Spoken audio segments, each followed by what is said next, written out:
Right now, I have a lot of, sorry, I'm like bundled up right now because it's so cold. Um, we're getting fall right now in Washington, and it's also like really, really windy.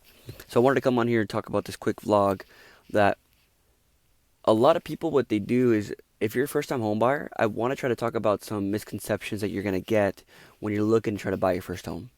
So the biggest thing is, you may think, why am I going to get into something where I have to pay big monthly payment? Like, what's the true benefit in it for me? Okay, so I want to just kind of run down three quick benefits that are going to go to you. There's also another one, but three quick benefits are going to help you. Hopefully, this helps you look at home buying a little bit differently. But the first one is you will have the same monthly payment. So I was just helping a client out, and my clients, they bought their house back in 2009, and the reason why they want to sell is because they want a smaller house. The kids have moved out. They are ready to start the new home. They're ready to just, you know, they're ready to just be in a more. They're ready to downsize.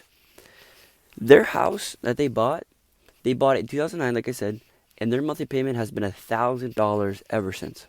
Right, so now we're in 2025. So think about, what would you do for a $1,000 payment for a three bedroom, two bath in a city that's 45, 30 minutes away from the big metro area. So we're about 45, 50 minutes north of Seattle. Like, you can't do that. Right now, if you're looking to try to rent a property like that out here in this area, which is Marysville, it would cost you around $3,200 a month just to rent alone. So now what they're going to do is they're going to rent out that property, and they're already going to be cash flowing money. And so they've already paid down their interest, they've already paid down their mortgage, and they have amazing equity just because of that.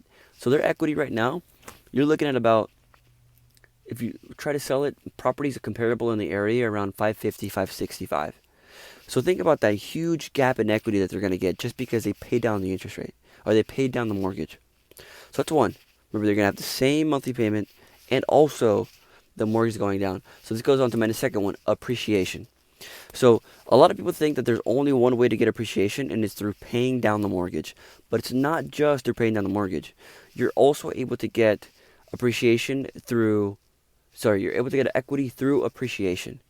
So right now in our area here in Marysville, Washington, the appreciation is around 7 to 10%.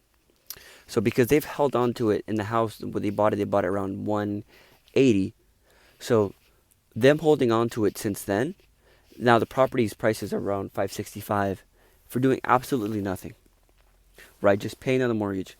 And that's what you're also going to get when you move into your first home, which then you can use that as leverage to either take out a home equity line of credit, and that home equity line of credit will be able to help you use that to buy another house.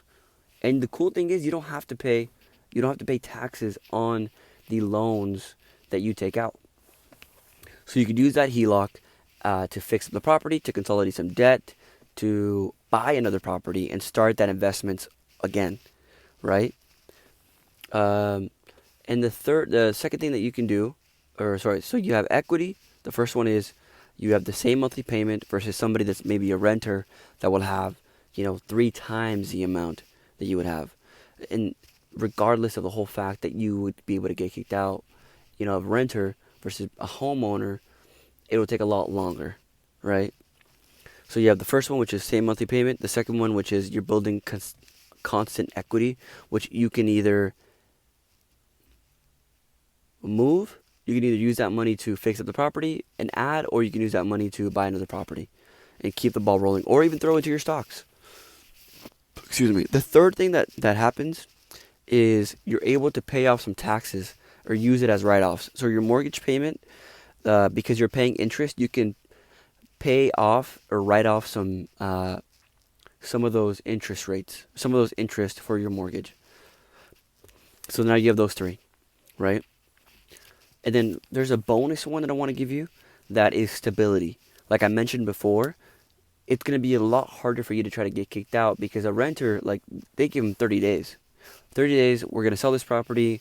This was fun. You probably were living in it for 10, 15, 20 years, and they can just go ahead and sell the house, sell the complex, sell the area, just whatever it is, right? So what you would want is, what I encourage for you to do is, if you still are a little hesitant, even after me talking about all these things, if you have a question, go ahead and talk to your local real estate broker, talk to your local real estate mortgage uh, broker as well, right? Where what they can do is they can help you understand what your budget would look like. They can also help you understand what uh, what the buying process would look like as well.